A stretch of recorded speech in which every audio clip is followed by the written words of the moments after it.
Hi, all my friends.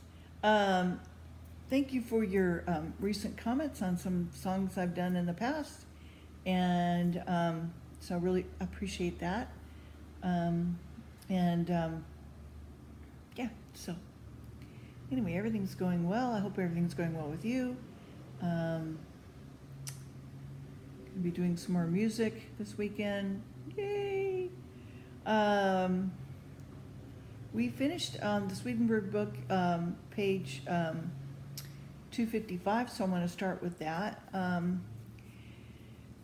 There's just some weird stuff going on. There just seems to be uh, one statistic I just heard about is that there is 10% of the population, which is huge. If you can imagine, 10% of the population is deaf and hard of hearing, but also 10% of the population is narcissistic. And so I just thought that that was really interesting. Also, there's a lot of secret stuff going on as far as sex trafficking and pedophilia and all that kind of stuff happening in Arizona and what have you. So, you can look at God Rules, for example, or other channels for that kind of information.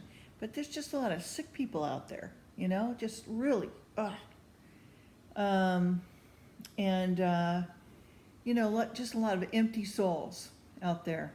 And, uh, you know, when you don't take responsibility for yourself, when you don't try to improve yourself, your inward being, your spirit, okay, and grow your spirit, because if you don't do it here, I mean, this is why you're here, okay, is to, discover, again, you through your free will about who God is, who you are in His plan, what He wants to see you do, and birds getting pretty loud out there. And you need to do the self work. And if something is pointed out to you, and you something has gone awry, you need to look at that and get it fixed, because your life is going to be miserable, and the people around you are going to be miserable. And I'm dealing with this work thing. I don't know. My job doesn't really involve a lot of narcissistic entities normally, because it's such a selfless, giving, profession, that to run into one was like, whoa, took me by surprise. And so my flags, oh man, my boundaries have gone way up real quick. The walls have just gone up. And they should have been anyway, but I let them down, and I shouldn't have. So now they're up big time. And yeah, so anyway.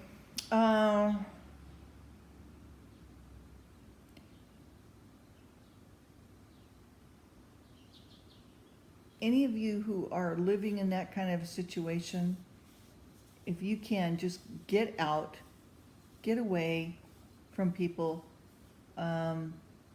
just cut them off. That's it. Just cut them off.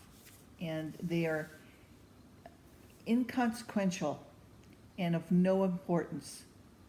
Because no matter if you were a child and you got traumatized, you got hurt, whatever, if you didn't, as an adult or a young adult, get yourself help and get through those traumas so that you don't carry them for your whole life and make yourself even worse.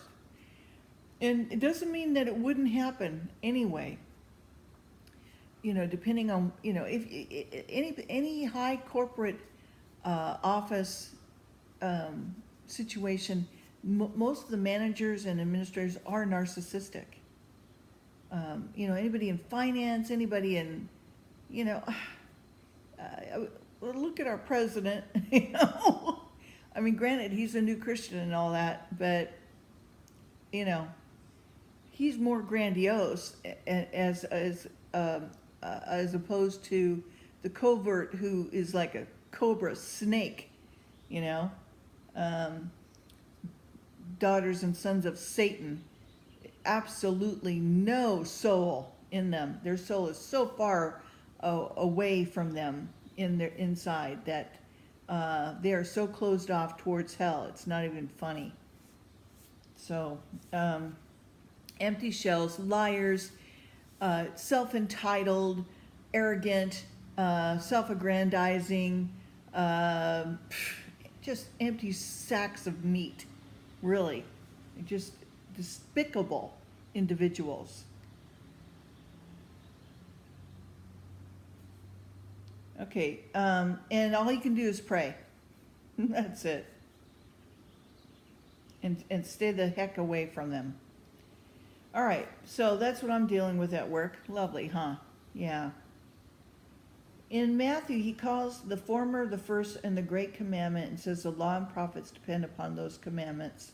And the law and prophets are teaching of faith and all inclusivity in the whole word.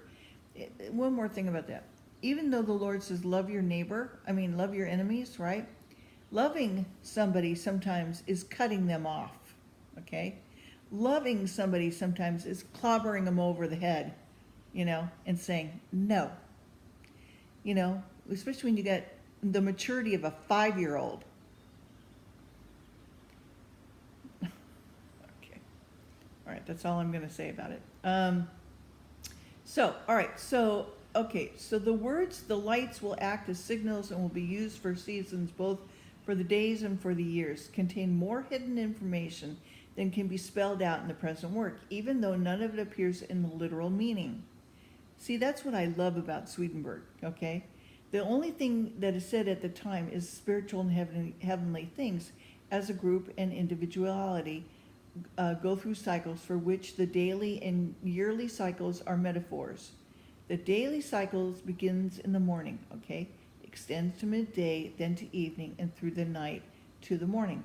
The corresponding annual cycles begin with the spring, extends to summer, then to fall, and through winter and spring. The changes create changes in temperature, light, and the earth's fertility, which are used as metaphors for changes in spiritual and heavenly conditions. Without change and variation, life would be monotonous, consequently lifeless, and there would be no recognition of differentiation of goodness and truth, let alone any awareness of them. The celestial cycles are called statutes in the prophets, as in Jeremiah. The word spoken by Jehovah, who gives the sun as the light for the day, the statutes of the moon and stars as light for the night, these statutes will not depart from before me. Jeremiah 31, 35, and 36. So the celestial cycles are called statutes. These statutes will not depart from before me, saith the Lord. Okay, so, and in the same prophet, this is what Jehovah has said. If my compact with day and night should cease, if I should cease to set the statutes of heaven and earth. Jeremiah 33, 25. But the subject will be explored further in Genesis 8:22, the Lord's divine mercy permitting. Genesis 1:18, to rule during the day and during the night, and to make a distinction between light and darkness. And God saw that it was good. Day means goodness, night means evil. So in common parlance, the good things people do are associated with the day, while the bad things they do are the deeds of the night. Light means truth, darkness means falsity, as the Lord says. People love darkness more than light. One who does the truth comes to the light. John 3:19, 21.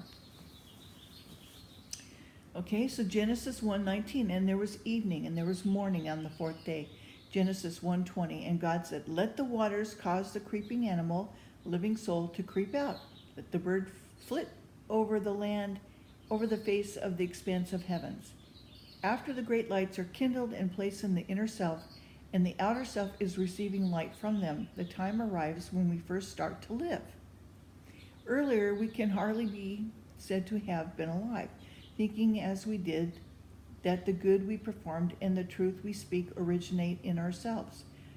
On our own, we are dead and have nothing but evil and falsity inside, with the result that nothing we produce from ourselves has life.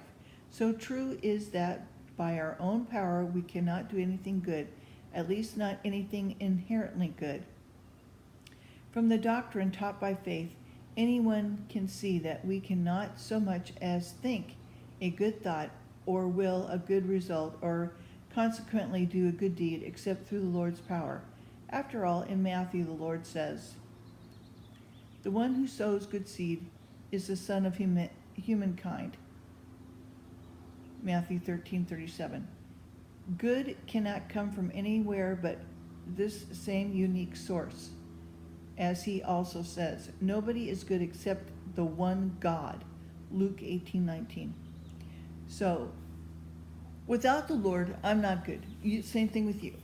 The only reason why good comes through me is because it's from the Lord. It's not from me.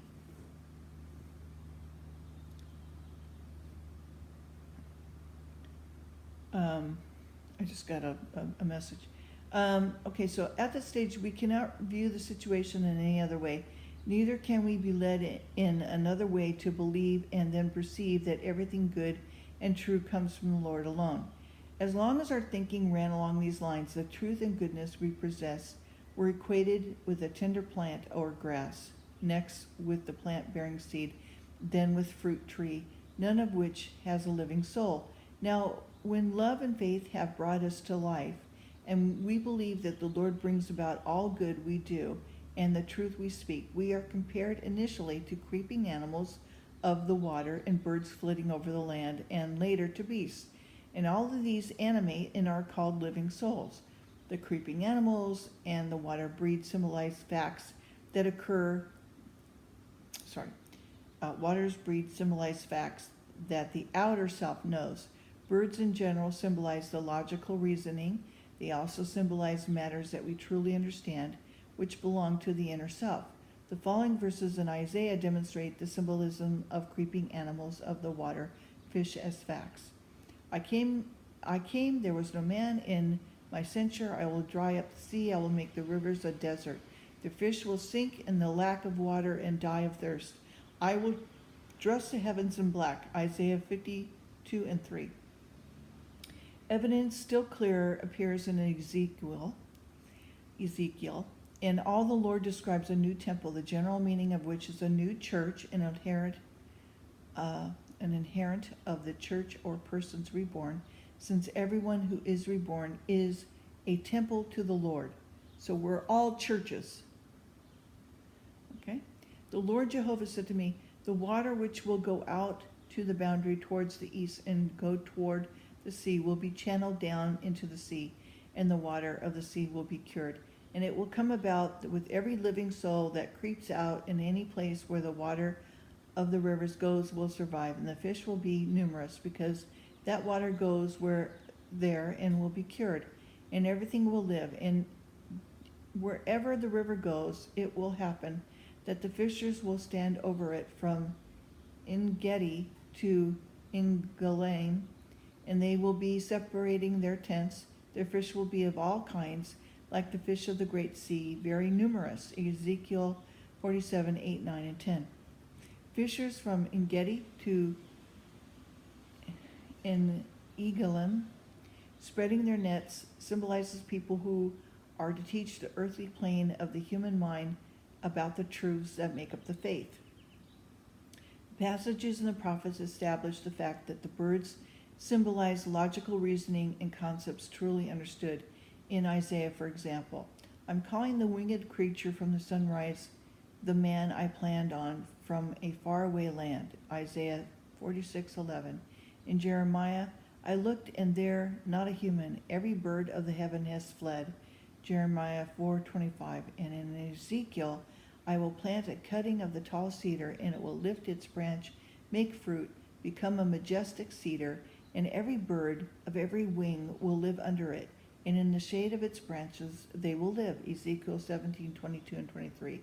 And in Hosea, where the subject is a new church or a regenerated person, I will strike a pact with them on that day, and when the wild animal of the field, and with the bird in the heavens, and the creature that moves on the ground.